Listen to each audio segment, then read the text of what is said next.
మా అన్నయ్య 'దేవర' సినిమాకు ఆస్కార్ అవార్డు వస్తుంది అంటూ సెన్సేషనల్ కామెంట్స్ చేశారట ఉపాసన. ప్రస్తుతానికైతే వీటికి సంబంధించిన విషయాలు సోషల్ మీడియా వేదికగా వైరల్ అవుతున్నట్లుగా సమాచారం. ఇక ఉపాసన గురించి మనందరికీ తెలిసిందే.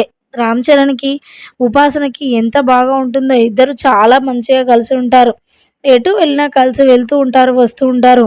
మన, వేరే అనేది తేడా లేకుండా ఉపాసన మంచిగా కలిసిపోతుంది. పైకి చూడ్డానికి మరి తన మొహం చాలా కోపంగా కనపడ్డప్పుడు గూడా ఎంతో ప్రేమతో ఉంటుంది ఉపాసన. ఇక రామ్ చరణ్, అలాగే మరి జూనియర్ ఎన్టీఆర్ ఎంత మంచి ఫ్రెండ్సో తెలిసిందే. 'త్రిబుల్ ఆర్'తో వీరిద్దరూ చాలా క్లోజ్ అయ్యారు. అప్పటినుంచి కూడా జూనియర్ ఎన్టీఆర్ ఇంటికి రామ్ చరణ్ ఫ్యామిలీ, రామ్ చరణ్ ఇంటికి జూనియర్ ఎన్టీఆర్ ఫ్యామిలీ వస్తూ వెళ్తూ ఉంటారు.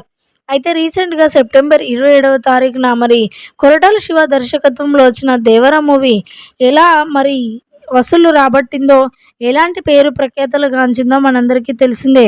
ప్రతి ఒక్కరు కూడా సినిమా విషయానికొస్తే ఏం మాట్లాడతలేరు. కానీ జూనియర్ ఎన్టీఆర్ విషయానికొస్తే మాత్రం నటన అద్భుతంగా ఉంది అంటూ కూడా మాట్లాడుకొస్తున్నారు.